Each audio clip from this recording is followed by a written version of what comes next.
My phone screen flared at 11 in the morning, not with a congratulatory message, but a stark bank notification. $45,000 had vanished.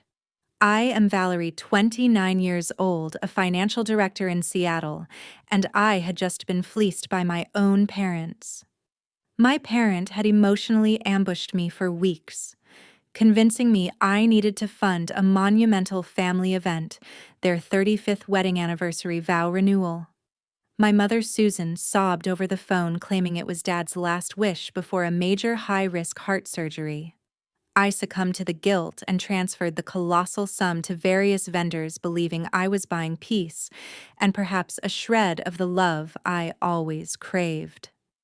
But just as the final transaction notification pinged, a distant cousin inadvertently posted a public live stream on Facebook.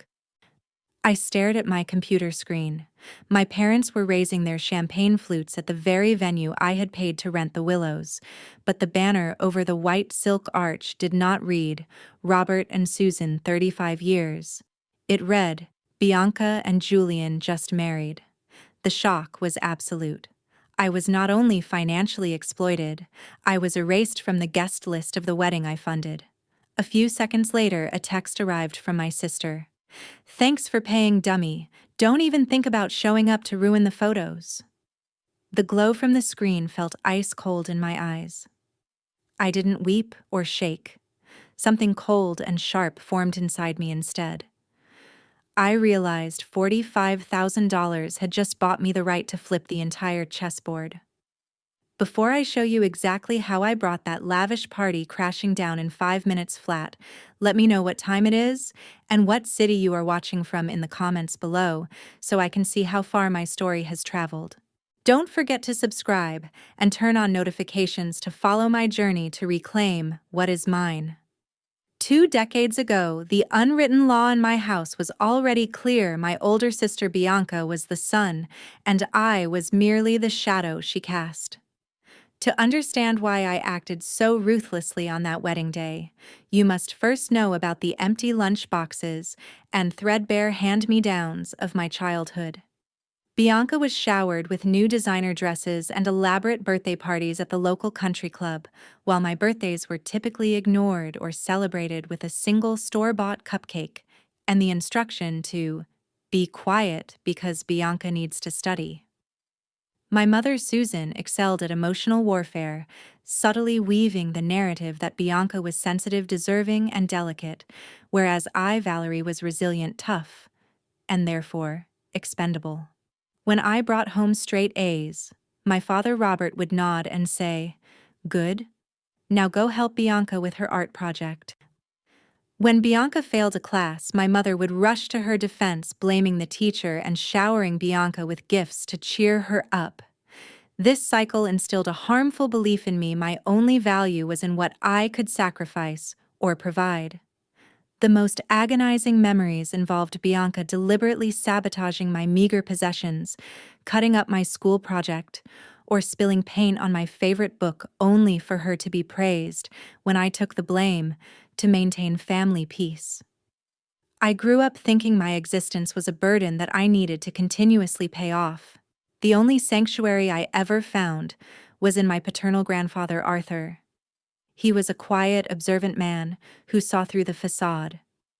Grandpa Arthur never openly challenged my parents, which would have meant instant banishment for him, but he communicated in small, subversive acts of love. He was the one who would secretly slip me $20 saying, "Go buy that book you need, Val. Knowledge is the only currency they can't take from you." He taught me to play chess not just as a game, but as a lesson in strategy. Sometimes you must sacrifice a pawn to win the endgame. He took me out for ice cream on the sly, whispering, "You are worthy of joy, even if they tell you otherwise." Grandpa Arthur represented the potential of real unconditional love, a stark contrast to the transactional nature of my nuclear family. His wisdom became my shield. His voice was the only one in my head that countered my mother's manipulative claims that I was naturally selfish and should feel ashamed for wanting anything for myself. I learned to hide my accomplishments to shrink myself, just as he had shown me how to move my pieces silently across the board. The constant microaggressions took their toll. I was a child perpetually starving for affirmation, existing solely to bolster Bianca's self-esteem and my parents' pride in their perfect daughter. The profound tragedy struck when I was 17. Grandpa Arthur passed away unexpectedly. He didn't leave a large estate, but he did leave me a small, carefully hidden savings bond enough to cover the first year of community college if I worked part-time. His death removed my last emotional anchor. When my parents, Robert and Susan, openly fought over who got to keep his old armchair and collectible stamps while ignoring the small box of my own treasured items he'd saved for me, I knew I had to leave. His final words to me, a note tucked into the savings bond certificate, read, "Find your power, Val, and when you have it, never let them step on you again."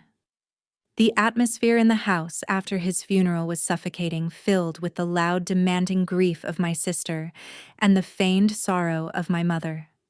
I finally made the decision to take that small savings bond pack, a worn suitcase, and leave the toxic environment for good. I left behind a note simply stating I was going to college. They barely looked up from the television. I was the child who was always meant to disappear. Bianca, of course, accused me of stealing her favorite hair clip before I walked out the door, and my mother simply shook her head in disappointment, cementing my belief that I was inherently flawed and a disappointment. 10 years later, the scrawny girl who walked out with a single suitcase had become the youngest financial director at a rapidly expanding tech firm in Seattle. My career was forged in the fire of that early rejection. I worked 3 jobs while completing community college, using every lesson in discipline and strategy that Grandpa Arthur had taught me. I found my power in numbers, in stability, and in independence. I finally had the money, but more importantly, I had the freedom I always craved. My social circle was small. I kept people at arm's length, afraid of the emotional manipulation I was conditioned to expect, but I was respected at work. I was Valerie the professional, not Valerie the family scapegoat. My parents, Robert and Susan, resurfaced predictably, not with apologies or belated well wishes, but with a sudden, frantic need for reconnection once they saw my name appear in a local business journal. It wasn't my success they celebrated, but my earning potential. They called not to congratulate, but to subtly hint about the stressful economic times they were facing, how difficult it was for them to manage the house payments, and how their little Bianca had been forced to move back home because her influencer career hadn't taken off yet. The narrative was expertly crafted. "We suffered to raise you, Valerie, and now it is your moral duty to ease our suffering." I started small, sending $200 for grocery bills, then $500 for urgent roof repairs. The demands escalated quickly, morphing from simple requests into entitled expectations. They never used the word ask. They used phrases like, "We assumed you would take care of this, Val. It's the least you can do for your family." They subtly weaponized the guilt they had ingrained in me since childhood, playing on my deep-seated, desperate hope that if I just gave them enough money, they would finally validate me, finally see me as worthy. My sister Bianca, who was perfectly capable of getting a minimum wage job, treated my success as her personal ATM activation.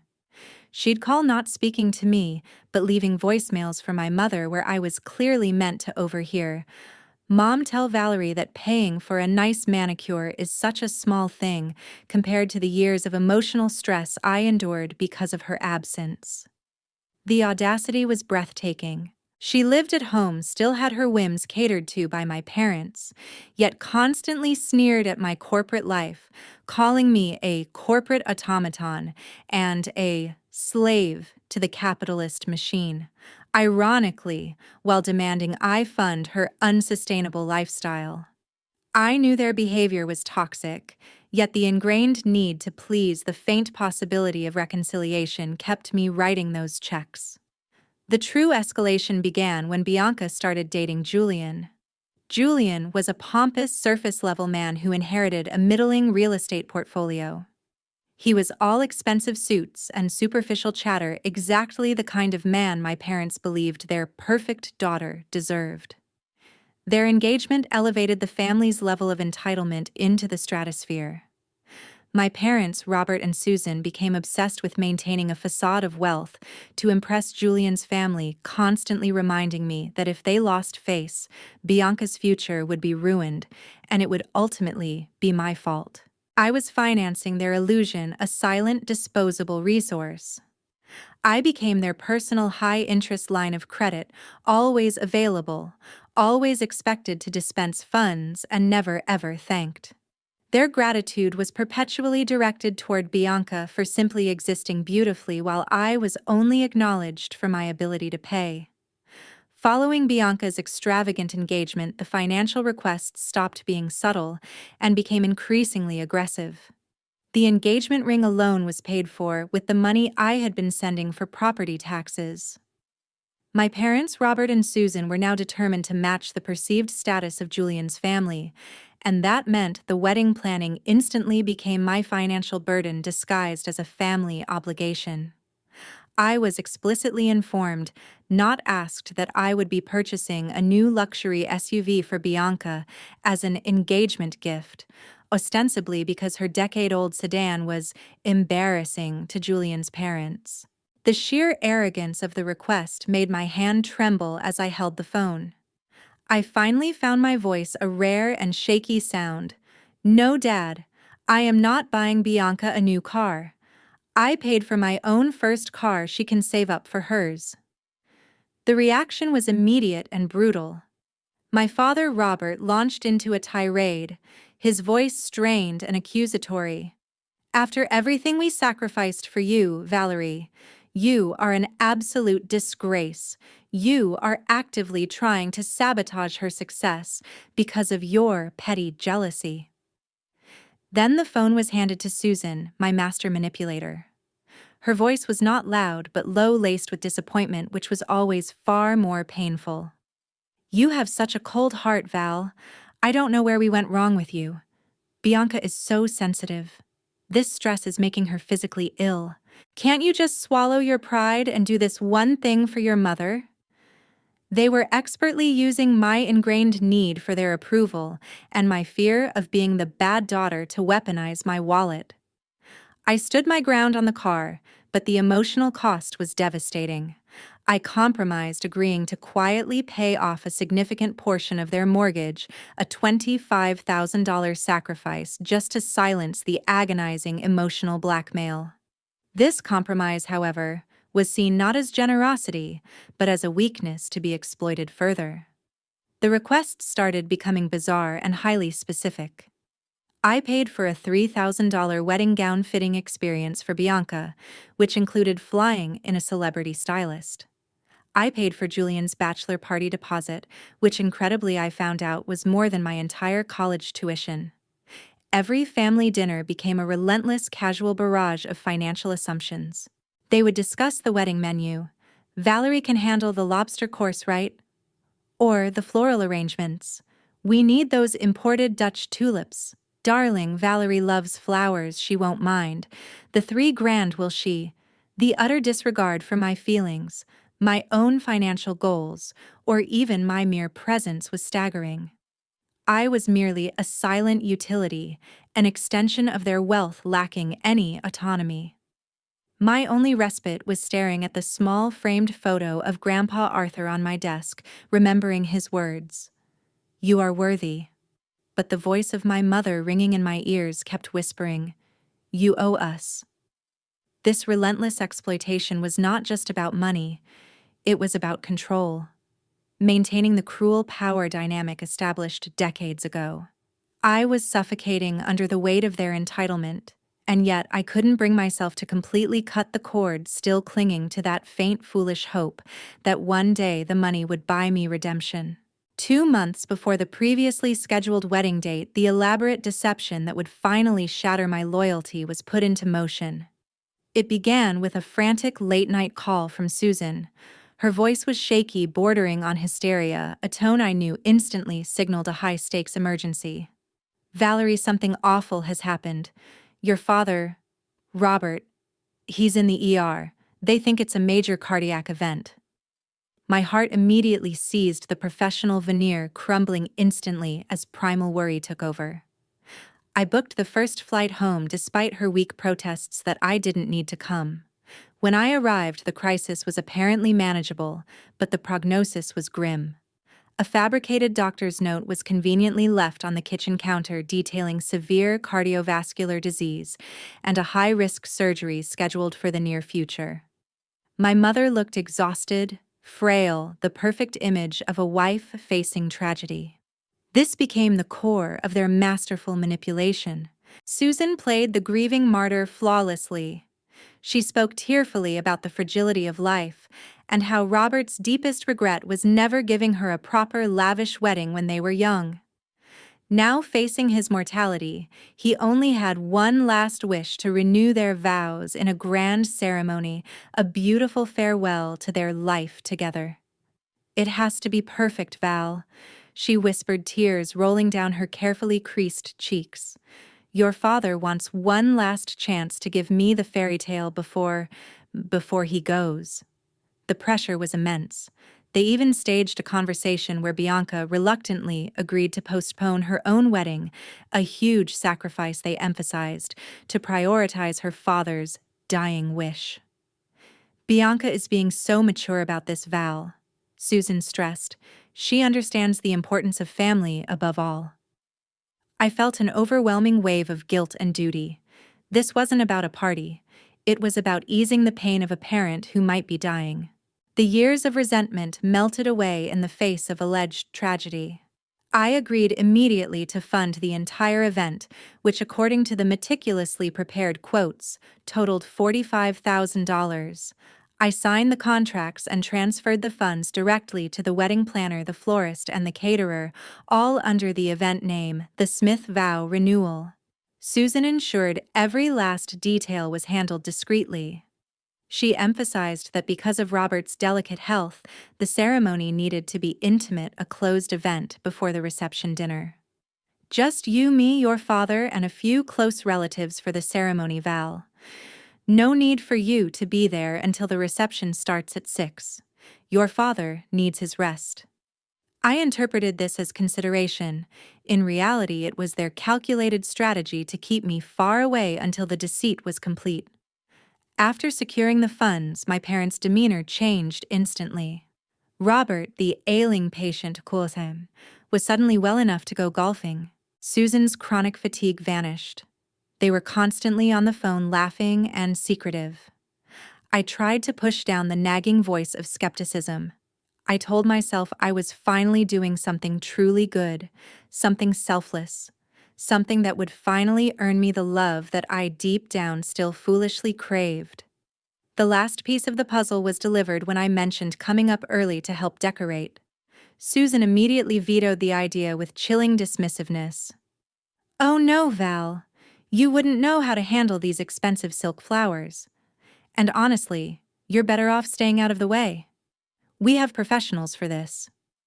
That phrase, "you're better off staying out of the way," was the final hammer blow, reminding me that even in my ultimate act of financial devotion, I was still the unneeded, embarrassing child. On the Saturday of the supposed vow renewal, I was sitting at my apartment getting my hair done when a casual scroll through Instagram shattered the fragile peace I had built. I was preparing myself mentally for the reception, readying my smile, preparing my neutral small talk, and desperately hoping for a hint of genuine affection from my parents. I scrolled past a mutual acquaintance's story, one of Bianca's aspiring influencer friends, and paused. The photo showed a beautifully set table with exquisite calligraphy place cards. The location tag was The Willows. The caption read, "Pre-ceremony champagne toast, so happy for the stunning bride." My blood turned to ice. My mind raced, trying to reconcile the image with the truth. Why would a wedding party be having a toast at my parents' vow renewal? My initial alarm escalated to full-blown panic when the friend posted a close-up photo of the customized cocktail napkins. They clearly read, B&J, forever. I immediately called the wedding planner, a woman named Sharon, whose voice was bright and busy. I identified myself as Valerie Smith, the primary financier of the event. When I gently asked about the cocktail napkin, Sharon paused, a telltale silence echoing across the line. "Oh, Ms. Smith. Well, the mother of the bride insisted on the B&J monogram. It stands for Bianca and Julian, of course. She said the vow renewal had to be incredibly special for the daughter since her wedding was postponed." The sheer audacity, the blatant callous lie took my breath away. They had gone through the motions of the fake vow renewal to trick me, but the entire event was always and only for Bianca. Sharon, who thought she was being helpful, continued, "Your parents really are incredible. They said they wanted to give your sister the reception of her dreams, even if the ceremony had to be small and quick. She's so lucky." Sharon's innocent description of their generosity felt like a physical assault. The final devastating blow came from Bianca herself, via text confirming the depth of the betrayal. I texted the group chat a weak attempt to ask what time the vow renewal ceremony actually began. Bianca replied instantly, "OMG Val, why would you even ask? It was this morning, just the immediate family, you know, mom, dad, and me. It was perfect. We had the wedding planner rush the photos for the big screen at the reception. Don't worry, you didn't miss anything important." And there it was, the confirmation that I was never intended to be part of the immediate family. I was excluded from the most crucial, sacred part of the day, a day I had paid for because they deemed me unworthy to witness Bianca's joy. The wedding was my payment, my contribution, but the family bond was still off limits. They treated me like a poorly trained servant, good only for the funds I carried. I sat in silence for a long time, the familiar sting of betrayal giving way to a new, cold clarity. The money was gone, but the power was still mine. I looked over at the small framed picture of Grandpa Arthur on my desk. His gentle eyes seemed to be giving me permission. "This is not love." His voice echoed in my memory. "This is control." I reached out to my corporate attorney Elena, a woman known for her icy composure and legal precision. "Elena," I said, my voice eerily calm, "I need to know the fastest, most legally sound way to stop all services at an event I paid for effective immediately." The time for reconciliation, for buying their love, was over. It was time for a scorched earth strategy. At exactly 12 o'clock noon, the precise moment when the wedding party would be sitting down for their lavish Valerie-funded main course, I began the detonation. I was not physically present, but my revenge would be felt with brutal, instantaneous clarity across the ballroom. I had spent the last hour in my attorney Elena's office meticulously preparing the legal framework. The contracts were clear, the services were paid for the Smith vow renewal, and I, Valerie Smith, was the signatory and the authorized contact. Since the event had devolved into a Bianca and Julian wedding, a fundamentally different event, the contract terms had been breached by the client, my parents. This legal loophole was the chess move Grandpa Arthur would have applauded. I began with the simplest target, the bar service. I called the liquor vendor, directly identifying myself as the primary cardholder. "The event being serviced is not the event I authorized," I stated clearly, my voice devoid of emotion. "I am revoking my payment authorization and I require you to cease all service immediately." Within minutes, the open bar, a crucial status symbol for my family, was abruptly shut down. Next was the caterer. I called Chef Antoine's personal number, speaking in the language of contracts and liability. "Your contract is void," I informed him. "The funds have been recalled. I suggest you halt the serving of the main course immediately to avoid further losses." Chef Antoine, a high-end professional who valued his reputation, complied instantly. The impact at the Willows was catastrophic and swift. I didn't witness it, But the ensuing chaos was narrated in real time by the explosion of furious, bewildered texts. The background music died suddenly. The waitstaff began clearing the lobster and prime rib plates, just as the guests were about to take their first bites. Then the venue manager, following the caterer's lead, was forced to make the announcement. Ladies and gentlemen, we apologize, but due to an unexpected breach of contract, all services must cease immediately. We require the outstanding balance of $45,000 to be paid in full in cash within the hour, or we must request that all guests vacate the premises immediately. The elegant, controlled atmosphere of the high society wedding dissolved into pandemonium. My phone became a conduit for my family's escalating panic. Robert called me 4 times, his voice moving from stunned disbelief to accusatory rage. Valerie, what the hell are you doing? This is sabotage. You've ruined Bianca's life. I let it go to voicemail. Susan sent a volley of texts shifting from hysterical pleading, "Please, darling, think of your father's heart," to cutting insults. "You pathetic, jealous creature, you always hated your sister." I did not dignify any of their calls with a response. I waited. Finally, a message arrived on the family group chat sent by Bianca, who was clearly beside herself. It was an image of her sobbing hysterically in her expensive gown, surrounded by bewildered guests. The message read, "You are an evil monster, Val. You are cursed. You deserve to be alone forever." That was the breaking point. I finally responded not to her, but to the entire chat, which included Julian's high society relatives, several of my mother's gossip-hungry friends, and the distant cousins who had always mocked me. My message was short, brutal, and utterly final. I paid for a vow renewal for Robert and Susan. That event did not happen. I pay only for those I consider family. Good luck with the outstanding invoice. I hit send, turned off my phone, and for the first time in my life, I truly felt free. When the wedding cake's 5 tiers were wheeled away by security before the cutting ceremony, that was the exact moment my family's carefully constructed reputation was irrevocably shattered. The consequences of my action were immediate and severe. Julian's father, witnessing the humiliating spectacle, publicly declared that his family could not be associated with such a display of unethical behavior and financial instability, effectively calling off the wedding and disowning Julian's involvement right there on the dance floor. Bianca, completely unhinged, was eventually escorted out by the venue's security after she began destroying the floral arrangements. The dream wedding had become a viral embarrassment circulating on social media, not for its glamour, but for its catastrophic failure.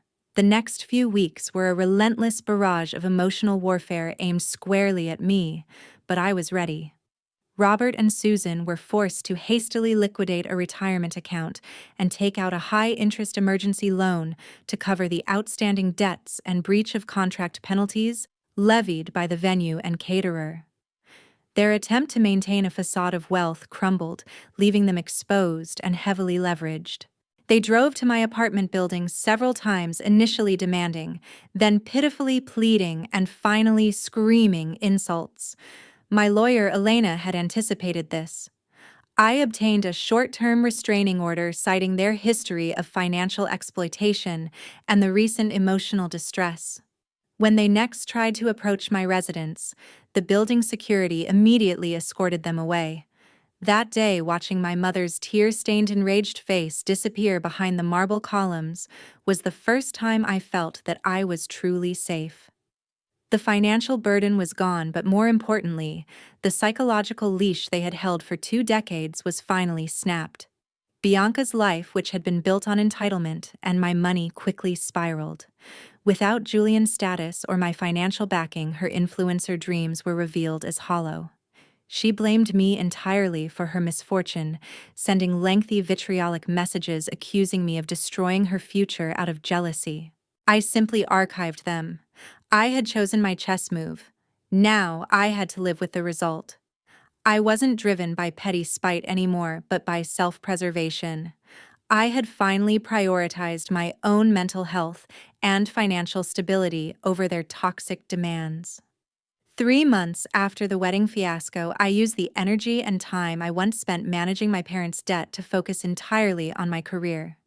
I secured a significant promotion, and subsequently, I bought my first house, paying the down payment with the money I saved by not funding their lies.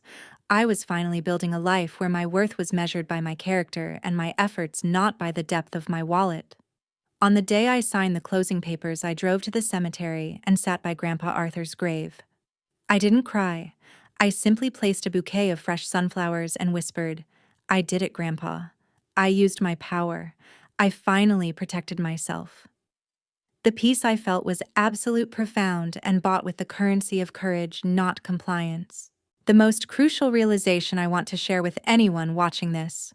For years, I believed that my love and my money were inextricably linked to my worthiness as a daughter.